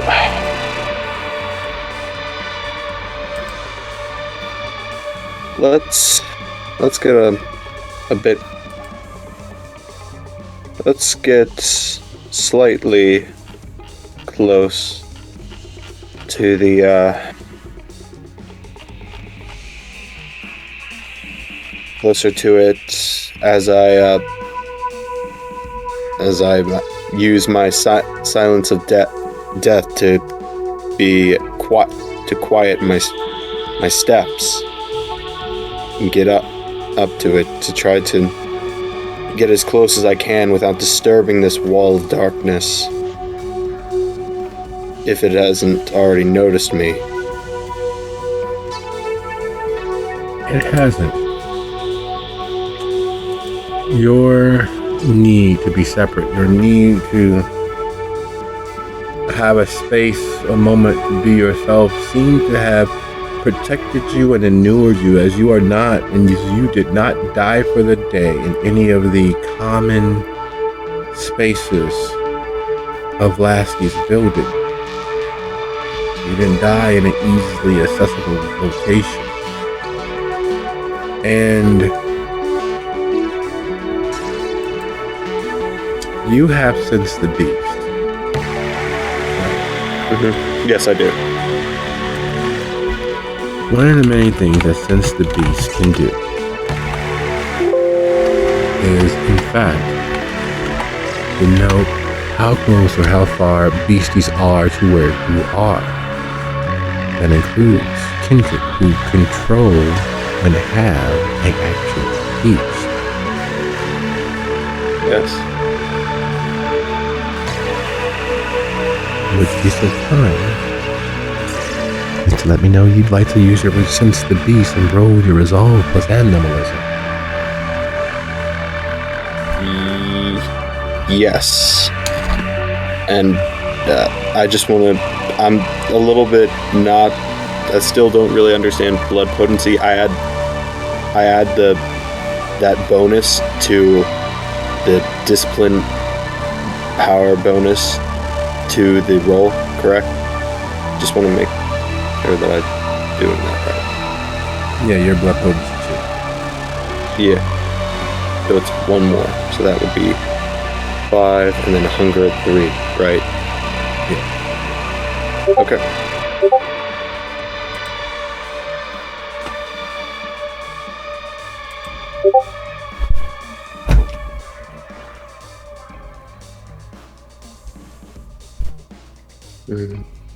Knowledge is always a dangerous thing. There's a seldom used, but a formerly common used aphorism. An ounce of prevention is worth a pound of cure. If you can stop a thing from happening and treat it from, you never have to worry about the final cure because you stopped it from happening. You never caught it. You kept yourself healthy. You were able to do all the things necessary to keep your particular disease from being worse. It's one of the many bases of the often trotted out for kindred, beast I am, less the beast I become, by treating the beast in advance of it, preying on you. You're able to keep it at bay. You're able to not do those surprise monstrous things or have it jump scare you into committing an atrocity that you can't let yourself forget or forgive yourself for doing.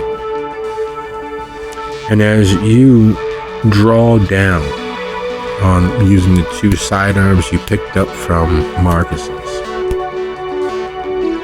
and you reach out with senses that have no physical approximation, it is like feeling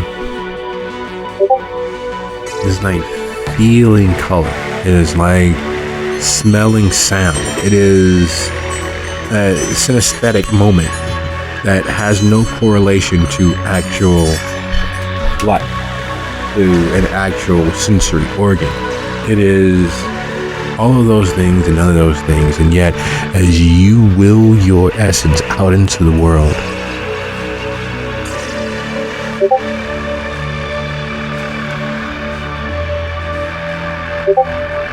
you know that there are 5 heat sources of sheer animalistic need in this building. There are a slew of other smaller little pinpricks of light, a veritable sea of them. But the heat blast furnaces of beast, like real, true predatory entities, there are only 5. You've already accounted for Gigi, so there should only be 4. John, you, Marcus, Nikki. Yet there are 5.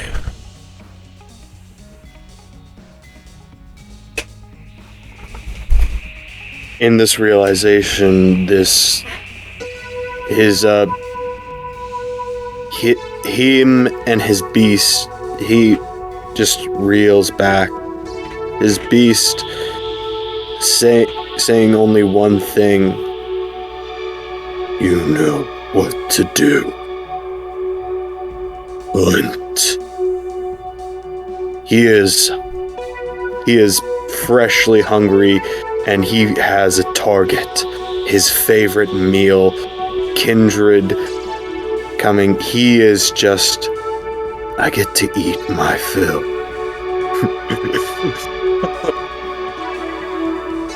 Let's look for it. As he activates his second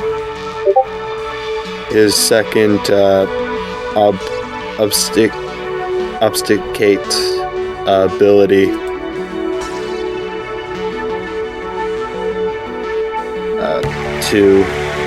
This is rouse check, and it fails. Wow, he's just getting hungrier. Yeah. So As his hunger simply just grows, he just is feed. So as you make It's your a way fun. down the steps behind this long step, you hear my screenplay, and you make it to the first floor as Marcus is standing in a sheer frenzy. At least that's what most people would take it as. Most kindred would understand it as a frenzy. But in truth, Marcus is his normal, slightly OCD, anxious self. Of course, the fangs are out, his eyes are bloodshot, but that's, not too far from what he looks like if he enters into a state of needing to build, where he doesn't have any parts, or he's missing just that one specific part that he says that he needs that he can't find because he left it just on that fucking table. Why did anybody fucking touch that table? You had no and that's what he looks like. And that's with, of course, you ignoring the wall of rats that are swarming around him and beginning to leap towards him to do very unsavory things. And yes, that's right, Marcus. You are turn to the child, the 55, 65-year-old child, because he has his hair in a man's bun. It is a salt and pepper that has long since stopped being the blonde that he pretends that it is. His widow's peak has receded into male pattern baldness, but he refuses to give up the long hair life. In fact, he refuses to give up the youth that he has so long ago lost. His t-shirt is tight and fitting over every overinflated sense of confidence that he has built with several trainers for several years. His shoes are clearly the hand sewn that cost $1,500 to $1,000 to go onto the waiting list for to get, that are organically vegan sustenance, near leather made of some founder of some small company who donated their body so that the harm done by wearing leather could be known and shown. His pants are just tight enough to be obscene, considering that he's managed to plump himself with all manner of leg day and supplements to increase girth and provide pleasure for her or him. He is someone's grandfather masquerading as someone's brother who knows they're going to make it big if they just give enough time, if they just spend enough time working on their script. The glasses that he wears are, color shifting for when he's out in the sun, but they're bifocal, that he has Invisalign so that no one knows that he actually does in fact need bifocals because of his astigmatism. The gaudy bracelets that he wears cost more than what most people make working at Lasky's coffee shop. And you realize that the laptop that you broke was designed and built and tailored specifically for him. As you look into the remnants of it in your left hand, you realize that it is in fact his signature on the outside, not the brand and make model, but he had someone build him a personal laptop. And as the screen sparks and sputters, you can see the telltale last dying echo of the operating system, and know without even having an operational version of his laptop that he was using a modified Ubuntu pseudo window instead of any off-the-rack operating system.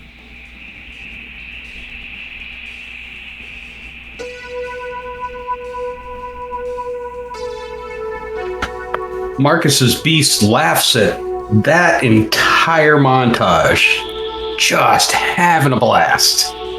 Because this is the pompous ass that he had to go to school with all those years ago, made flesh in the modern times. But he's also aware of the giant wall of rats that's about to fall on him. And the pompous ass. So, seeing as he's still really strong, well, really strong. Really strong for him. He punts the guy into the wall of rats. What? He punts the guy into the wall of rats. Dude, if this were Cotton, that dude would be fucking airborne. He'd be a lawn dart right now. He is going to use his beast's anger as it exists. Not quite in a frenzy yet, because, well, this guy isn't a bag of blood. He is a pre-bag of blood. He's going to body tackle and try to push this guy away from the rats. Moving the impact, moving them towards the door where everybody else has correctly fled. Marcus is going to try to move this crying homunculus of a human in that direction while simultaneously moving himself in that direction and away from the big scary rats. All right, that being the case, would be so kind as to go ahead and roll your strength plus athletics. You know, you can just stop saying that the A word. Avada Kedavra. Can I add celerity at all? Yes. Either rapid reflexes or fleetness? Yes, yes, you may. I can't blink with a 200-pound lump of stupid. Well, you can try. No. Plus. So that's going to be.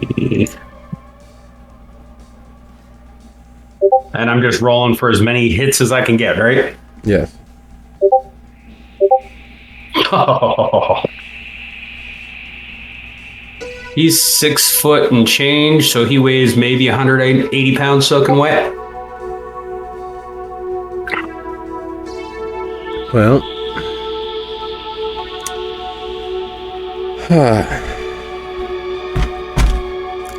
as we have been reminded so very often this night, fate loves playing its games.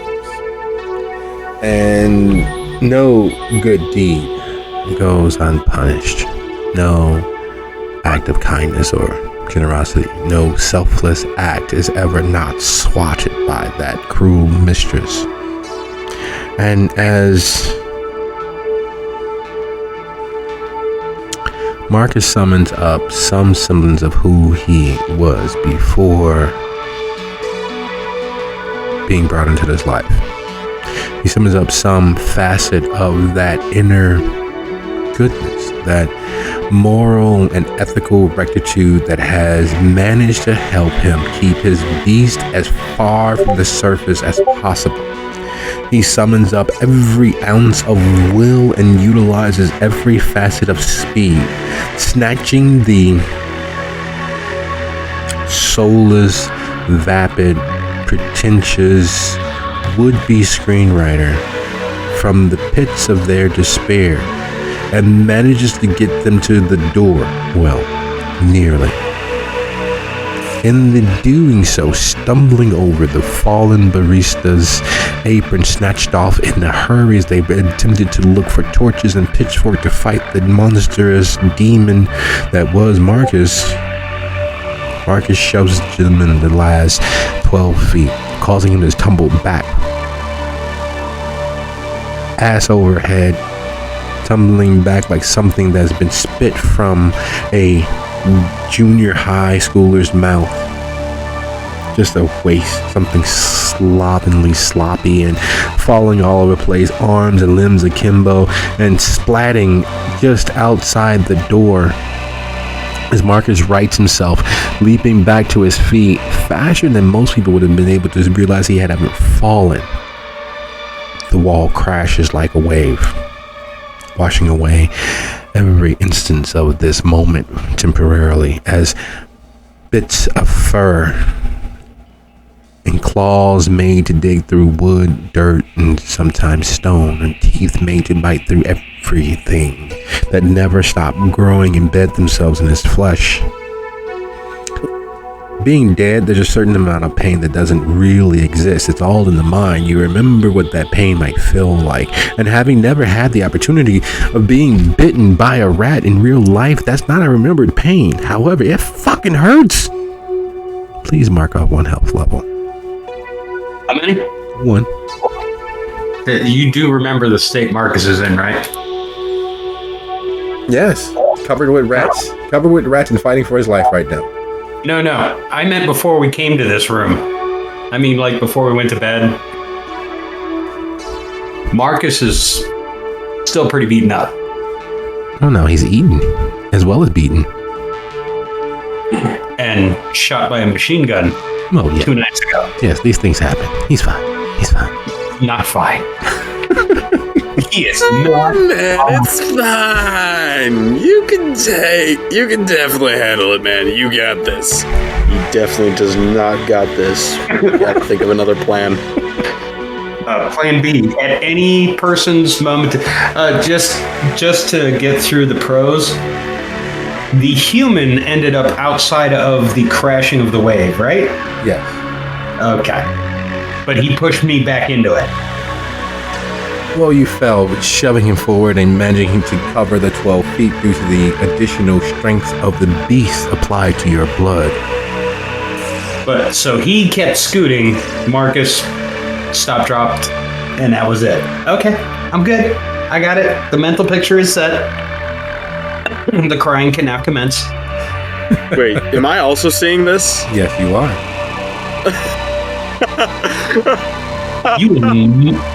Okay, in the realm of helping, you are not. Yes, and I love every second of it. Just need a Flammenwerfer. I don't have one of those, but I very much would want one. You wouldn't, your kindred. And speaking of not quite helpful, and speaking of what is visible and viewable, as Leonetti watches as Marcus summons up his inner Nickelback, he has a hero moment, and it is glorious in its falling. It is that last stand. It is that single shield man holding back the army. This is a, without beating the horse overly dead, it is a sheer moment that would have the audience cheerfully clapping at the sacrifice, because that's what it is. You are watching as several thousand rats swarm on Marcus, gnawing, biting, clawing, and tearing strips of his flesh away. And knowing that he's dead doesn't change that fact. And by the way, you are at Hunger 3, correct? War. So the lovely scent of sweet, succulent kindred vitae hits your nose like you've been punched by Mike Tyson. And you stagger and reel, because there's no way to not envision meat's back on the meat tonight, boys. Yes, and meat's back on the meat because you just want to swim in it. You want to be those rats. You want to be tearing and gnawing bits of Marcus's flesh for yourself. With this account to roll 130 humanity plus your unspent willpower. Your DC is 2.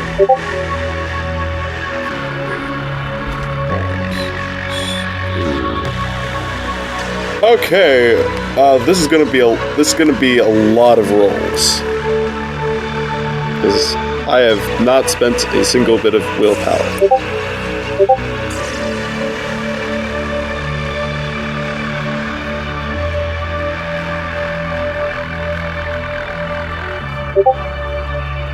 Oh wait, yeah. I mean, I forgot to add the hunger, but I mean, No, you don't add the hunger. What you do add is just your supernatural, indomitable will. Your beast is riding you like a $2 whore with a pocket full of change. You are its slave. You are dominated by it, but you manage to not act on that impulse to swim through that sea of rats and take your turn nibbling on Marcus. But in the doing, in the staving off of that clarion call, of that siren's call, in staving off that need to do, you realize that if you just wait 6, he's kind of strong, 7 minutes, you won't have to wade through because there won't be much left. All you do is pick up one rat after another and drain like a Capri Sun, and you can get all of the that was inside him from them.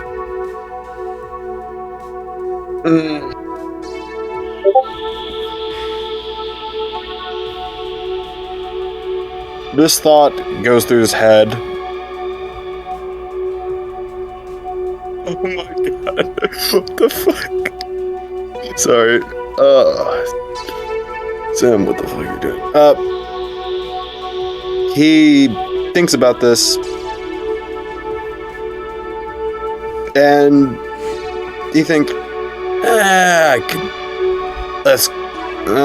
could probably come back and take one of those rats as a Capri Sun when I kill that vampire, that other vampire. It might stop. If I do it fast enough, he might be sick, because I do have some respect for the man, Marcus.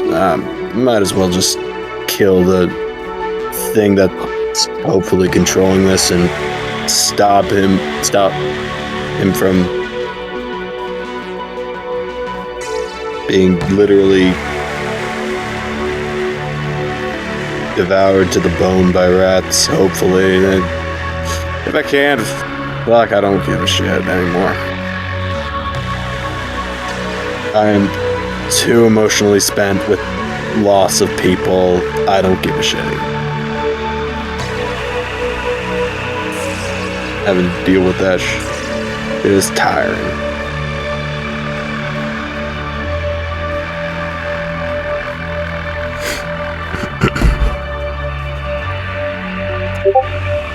So, deciding to let the rats have Marcus, he's around the corner, seeking out another glowing ember of the beast. There's a pile of forming, flimsy, furry bodies rolling over, through, and around Lasky. And you know that it's Lasky because as he's fighting, he literally has one fist pointing skyward, trying to Hulkamania himself out of this pile of rats, and on that left hand is his wedding ring.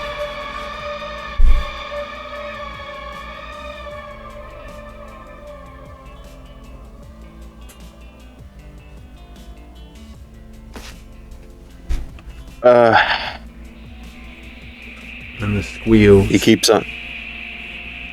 The squeals of their enjoyment. The angry mouse and rat roaring squeals and chittering. And those are victory dances. Those are the rodent death knells of success, as they are devouring and gourmandizing your coterie one bite at a time, several hundred times per minute, eating away at their undead flesh. Yeah, this sight kicks him into nope. I am not letting this be the end of our coterie. Nope. I'm killing the fucker who started this. As he picks up the pace and is like, okay, let's keeping himself hidden, but like, okay, I need to find him, put a bullet through his head and suck him completely dry. Okay, things are just gonna go through, follow from one flaming heat source to the neck. We're not going to go in and belabor the fact that you are watching your coterie die. Would you be so kind as to roll 1d10 for me, please? And that's going to be the number of searching, seeking, and creeping that you do to get to that 5th nuclear reactor level predator. Wait, how do... Okay, I would just do... Exclamation roll. V1, yes. Yeah, okay. Oh, wait, sorry, wrong. I don't know why I didn't open play, but...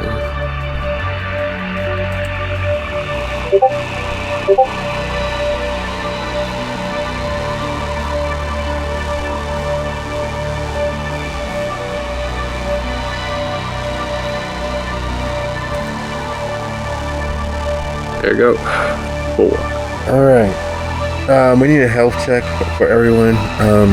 Could you put your statuses up in roll dice here, where you are right this second in terms of how many health levels, superficial, aggravated, and how many willpower you have.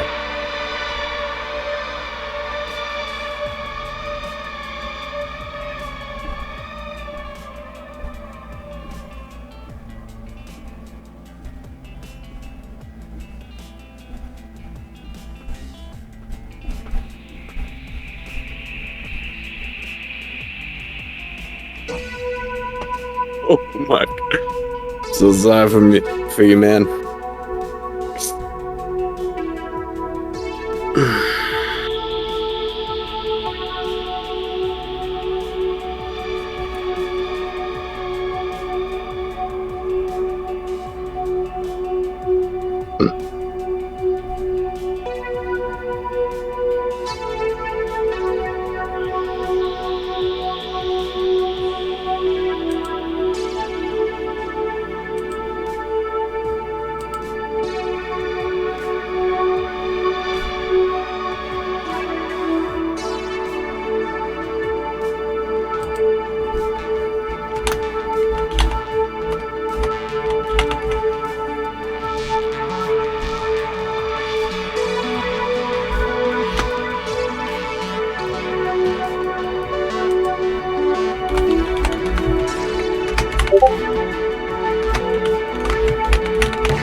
Everyone's like, I'm fucking injured! I've just been seeing a Just pinky, but land other at it, than just that, in the I'm back good. with a bag of popcorn, just being like, this is such a good sight. I love seeing the torment of my friends and of my friends or compatriots. Never mind, I'm like hella gone. I am almost torpored. Oh, that's weird.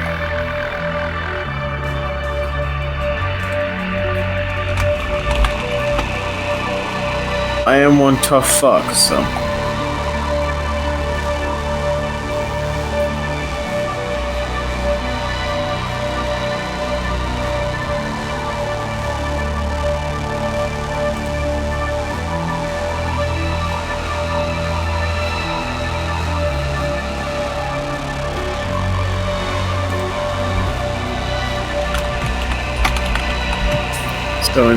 So wait.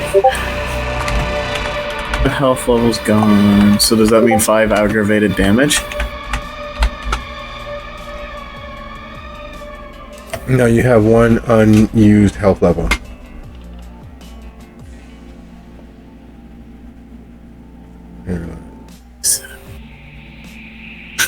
My brain is shitting. Okay, never mind. Erase.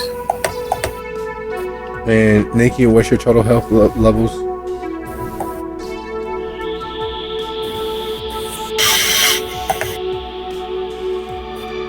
Nikki, you still there? Yeah. 4.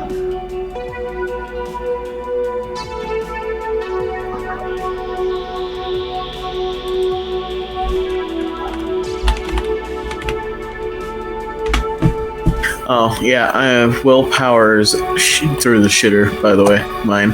I have one 3 superficial damage to my willpower, and I only have 4. I'm going to get into aggravated willpower damage soon enough. Yes. So there's a movie that's considered fairly old by today's standard. It's an Academy Award winner, all the same. It reintroduced Anthony Hopkins to the public zeitgeist. It's called Silence of the Lambs. And one of the many things is he asks Clarice, are the lambs silent, as a reminder as to what she shared with him after having lied to him previously, and letting her know that he was on to her, that he knew that they would be using her as much as she intended to use him. The question for you all are, as your torpid bodies fall away, stripped nearly clean by the incisors built for destruction, animated by Kendrick Matei, Leonetti, you ease along the building, ignoring the death cries of your coterie, realizing that those rats, much like trained soldiers, they're only following orders. And instead of fighting, pulling, clearing your coterie members of their deaths, because that's what torpor is. It is death. It is as close to death as you will ever hope to never come and have the opportunity and potential for seeing afterwards. That's what they were dealing with. That's what those rats were. And once they fell, the rats don't know that they are not alive. And so they began swarming back towards their master. Would you be so kind as to roll your wits, your dexterity plus stealth for me, please? And I will roll for them. Would I add my levels of off? No, your obfuscate is the reason why you get a chance to roll instead of them just rolling over you with sense of the beast and tearing through you. Got it. So that is...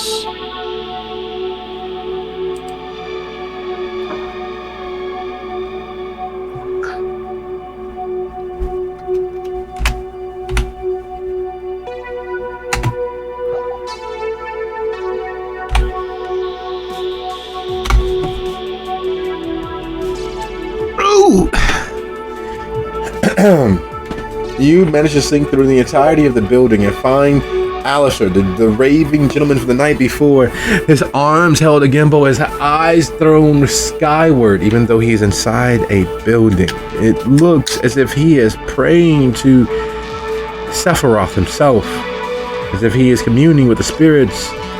And he drops his chin and looks exactly where you are as the rats come trundling in.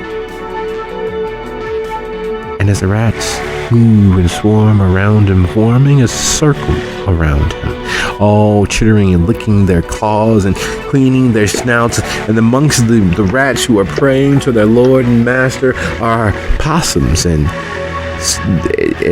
mice and all manner of vermin, chipmunks and squirrels, and all in various states of unliving. And they sensed something, and they're chittering, and he's chittering, and they're having a moment. If you didn't know any better, you swear that they're communing as if it's a answer and call song from back in the good old soul R&B days, as if they're Sam and Dave, or if they're the Blues Brothers, or it is clear that you are entering into their holy of holies. You've entered into their church. Any questions? What do you do? Well, I'm going to... I'm going to go... right... I'm going to go up to the man behind this. It's their master. You're going to crawl closer to the master. You're going to send the rats scurrying and moving about. Remember how obfuscate works. But go right ahead. Walk right up to him. I suggest you do.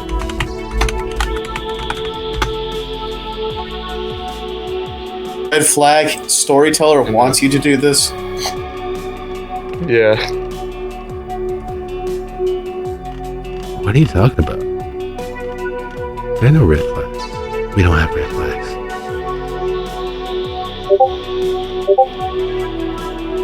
Was one beautiful way that's not going to get me fucking killed off the spot.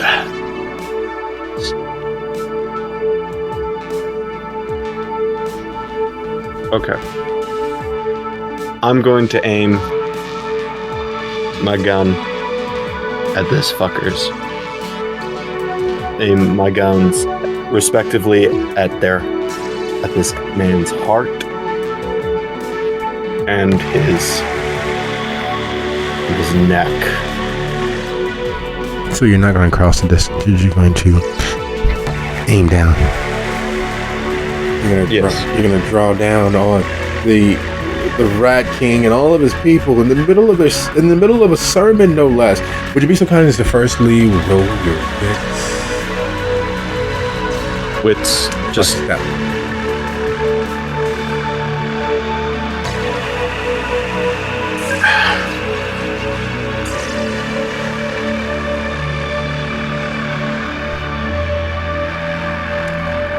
Marcus, for a non-shooter, has managed to keep his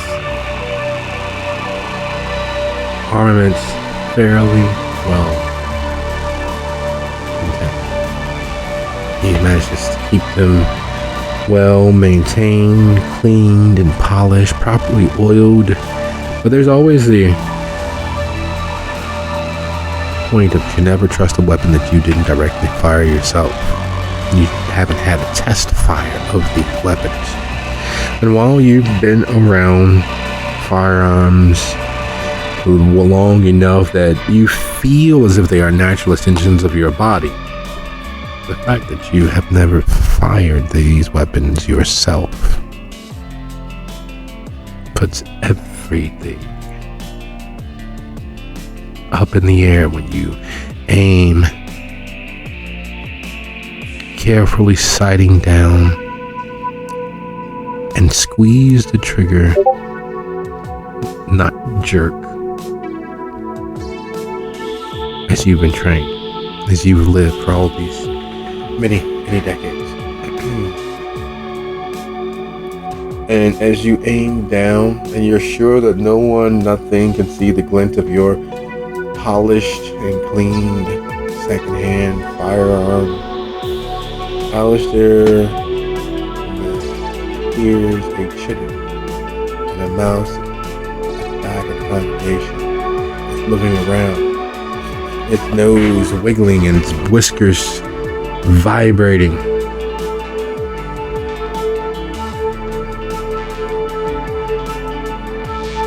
And as you fire, he's already crouching as he's beginning to crawl on all fours as the rats go scattering.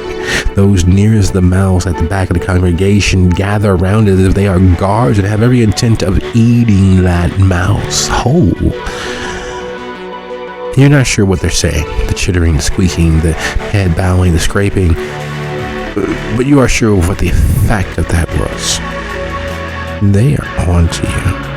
A properly cleaned firearm smells of mineral oil. A scent that does not smell of blood, does not smell of death, does not smell of the many victorious hundreds of them that have tasted the flesh of the enemy.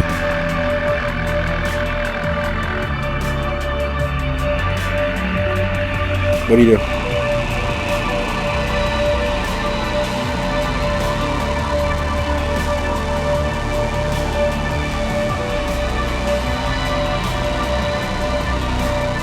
Okay. Well,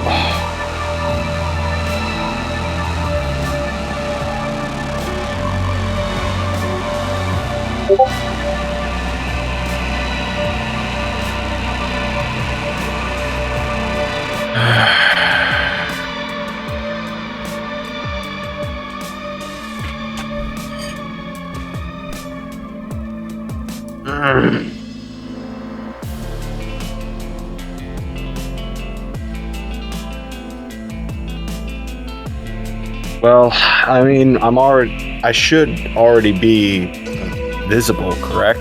Now. Because of how it works, I attack. You did attack. So what do you They do? know where I am right now. So what do you do?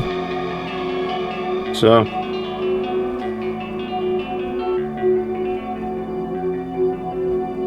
what? Yeah, I totally do. Now, what is your goal? Before I shoot one more time.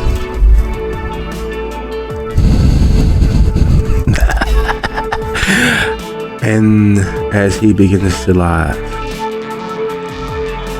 the rats, squirrels, chipmunks, the opossums, and other sundry vermin that the normal people of Gary ignore or take for granted well up around him. There is a roiling clamor as they begin to wash towards you in a flood of extended claw and fang, as those nearest you begin crawling over your shoes and up your pants leg, as those further back begin crawling on top of each other to get to you. They've tasted kindred flesh. They love the taste of victory, and that victory will only come when you're dead too. And just like that, it goes from church to battlefield. It goes from a tenable situation where you can commune with spirit and watch the dancing fairies in the moonlight to I love the smell of napalm in the morning. And you are beset. You are set upon. You are dinner.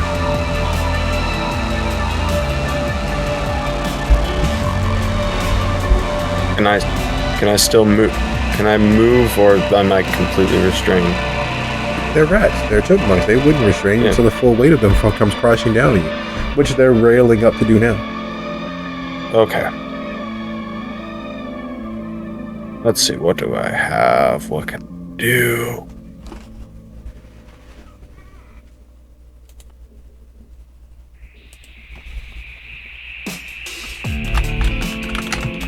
This is, Wait, do I still have one of those smoke bombs? No, you use those all on the birds. Yeah. Okay. Just wondering. Well, I am pretty fucked. Let's see. I guess.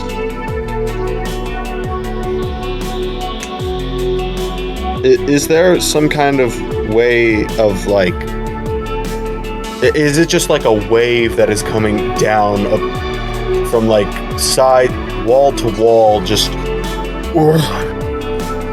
coming down upon me, or is it just this almost figurine, a little bit wit, but still not like this typhoon, which is unavoidable?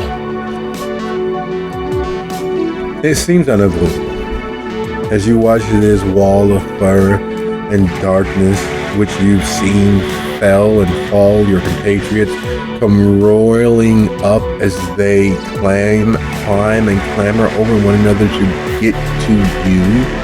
You realize that they are so bloodthirsty and avaricious for kindred vitae that they would chew through themselves to get to you. You've seen the effects of their actions as they fell all other members of your coterie. You watch them crawl and clamber through markets. You watch them divest John of his ability to remain ambulatory. And you're sure that the same thing has happened to Nick.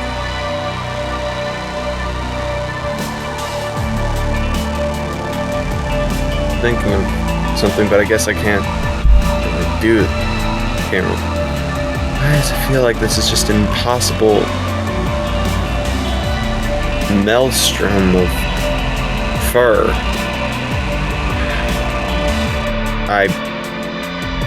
Because I was planning on trying to go to one of the walls and try to get behind them this wave, but I guess is that even possible? Could I roll for that to try to kick off, go to the wall, kick off to try to get around them? Or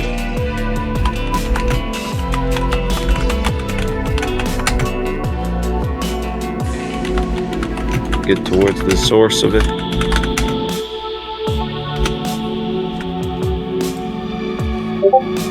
You can go tearing through them. You can attempt to move around them. Your options are not limited by anything save your imagination. I can't. It's not tactically. You got to think cinematically here. You have this roiling wall of fur and darkness rising up in front of him and closing down to try to attack and divest him of the life that he hopefully wants to hang on to, that he allowed his coterie to fall prey to. So what is it that he would like to do? He would very much like to try to dodge around, to get to the puppet master. All right, excellent. What you guys roll your dexterity and athletics and get as high as you possibly can. Well, I mean,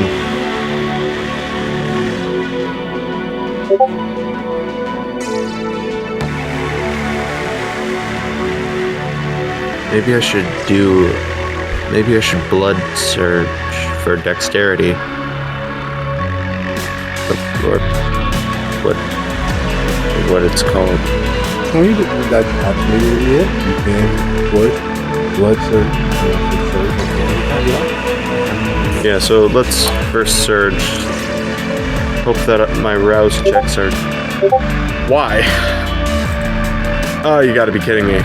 Your hunger goes up. Beast crawls forward up out of the dark. It wraps its hands around your heart and begins to squeeze. Yep. Well, let's see if this is gonna be the end.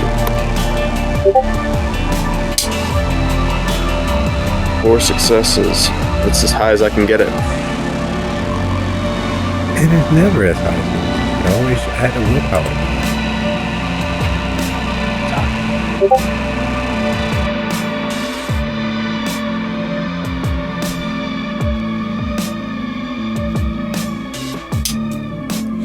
Oh, that's right. You can't roll because you're at...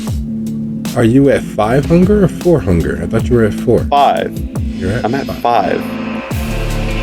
Yeah. Yes. So as the wall comes crashing down, as the shadow takes on a life of its own, wriggling, active, chittering, squeaking life that is out for your blood, you leap and you dodge away. You manage to roll beneath, claw, and shake a few off. Those who have clung to your pants, you're prying them off as you go rolling to your left to evade and dance back to your right to get around, because they are seemingly and actively 100% inevitable. You are outnumbered by far more than you have ever dreamed of possibly being outnumbered. But some facet of you and your beast are working with the idea that as long as you don't give up, as long as you don't retreat, you never lose. And in this moment, it's a nice dream. Fantasy idea.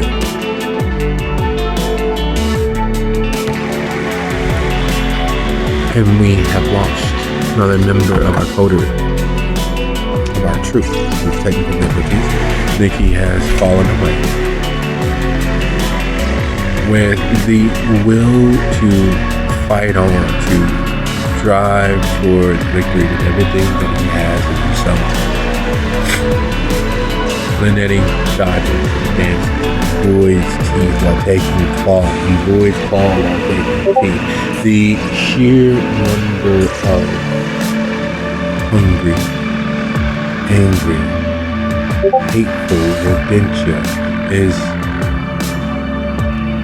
while never impossible, improbable in their ceaseless attempts to divest Leonetti of his existence, much like they have divested his coterie of theirs. And with the death looming, with every squeak and every squeal, every rat-like roar from a mouse who dared, every chittering bounce from the squirrels who have been co-opted into this army of death. And thank you all for a lovely session, and I will see you guys next time. Good night, everybody. Thanks. It's been a great session. Fuck. What do you guys think of furry death? I thought you guys would enjoy being able to stomp out a few rats. Give me a premonition 5 seconds before it happened. And then everyone learned that I did not, for once, I did not make a fighting character. Marcus, the new hero of